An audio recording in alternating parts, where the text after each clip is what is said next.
folks, so we are out here at the Waldemar Bridge taking a look.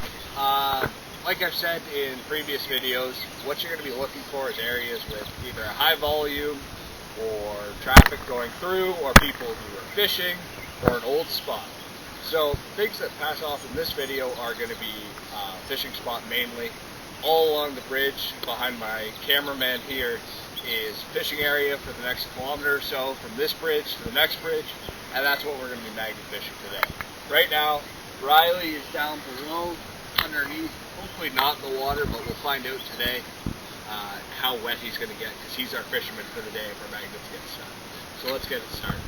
So, the fast lesson that Nolan and I here have forgotten is to keep your line nice and neat when you put it away. Otherwise, you spend your first 5 minutes of your magnet fishing trip with a bit of untangling rope. And as you can see with a truck passing, make sure you're well off the road. Both of us are well within the lines. We're going to be nice and safe. What Nolan's preparing to do right now is tie off his line to the bridge so that on the off chance he hucks his line off, that, you know, he's not going for a swim to find it that fast into our magnet fishing trip. We've got Nolan is tossing his into the water. Far right, the reason why he has tied his to the bridge is because he is just hucking it into the river as far as he can go. I tied mine in just in case I lost grip of the rope. All I'm doing is going along the edge of the river at the bottom here, next to the bridge, and seeing if anybody's dropped anything close here. But we've been at it for a few minutes now, and we haven't pulled anything up. Rise down the bank, looking, and he hasn't pulled anything yet, but you can see him cast out there, nice and deep into the water.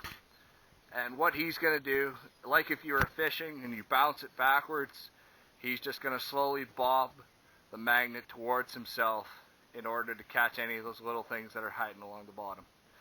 As you can see, the water's pretty nice and clear here, and we can actually see to the bottom for the most part, but you never know what you're going to catch underneath the mud, so there's always a sense of keeping looking. Nolan's made a good point. We are right now on a concrete bridge. There are metal supports underneath us, but there's nothing for our magnets, as you can see right here, to stick onto when we pull them up, as long as we're careful.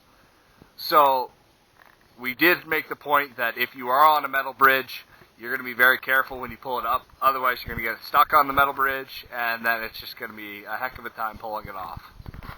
So our second find of the day. Nothing really spectacular by any means, but we do have a nail. For those of you in the comment section who are a little bit worried, I know a lot of other magnet fishers don't do it, and it is brought up in the comment section a lot. We do have our work gloves that we mentioned in previous videos so that we can remove things safely and we're not worried about our hands. Unless you're a fan of needles, then by all means go for your weekly tetanus shots. So you can notice, folks, as Nolan just mentioned, that like fishing, you know when you're hooked onto something. You can feel it. It's even a little bit better than fishing in the way that you can feel the magnetic pull of something. So when you're bringing your magnet back through the water, you can actually feel it hook onto something briefly. Sometimes if you're in a very rocky area, you might just be snagged, but you should be aware of your surroundings at all times. So if you're in a rocky bed of water versus a muddy bed of water, that kind of situation, that kind of terrain. The river just outside of Grand Valley is fairly muddy. In certain areas it's rocky, but for the most part it's fairly muddy, so you're not getting stuck along things very often. Riley's cast it off. We'll see what he pulls up. So Nolan and Riley here are going to be tossing off one last time on this bridge. We do have two more spots we're going to check out, but we will see what happens. We think this bridge is pretty much a bust.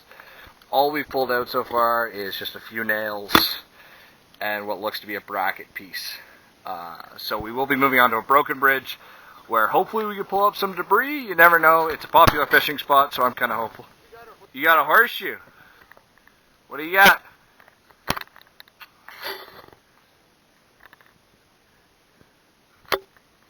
Something. Let's see it. Rebar? Is it just a rebar piece? Yeah, it's a rebar piece for a bracket for probably the bridge as we go on. Oh, that shows you folks perseverance. Last toss of this bridge pays off. Classic rookie. Nolan's run himself into some troubles. On purpose, we think, but we never know with him. He's hooked himself now to the centerpiece of an old bridge. Very, very easily. So here's the problem.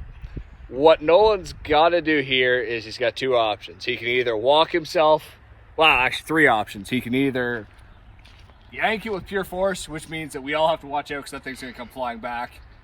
Two, he can walk up and down the bank and pull it as he goes, because then maybe the magnet will shift and he'll be able to pull it that way. It won't be all full frontal on the metal. Or three, he's wearing flip-flops. He can get soaked. He can wade into the river and pull it off that way and get it nice and done. So he's got three options. We'll see how this goes out for him. So Nolan's tried pure force. It's not working out so well for him. I kind of want to keep his teeth. He's trying to keep his teeth. But now he's going to walk up and down the shore trying to make that magnet turn. And if he can't do that, he's going to have to wade into the water for option number 3. Oh. See if you can walk to that next step of rock. And pull from there.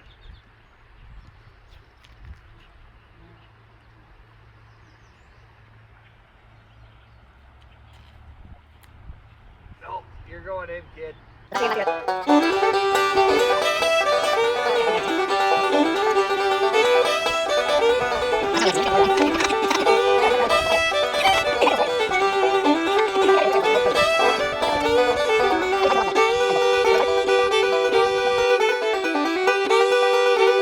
Which rock?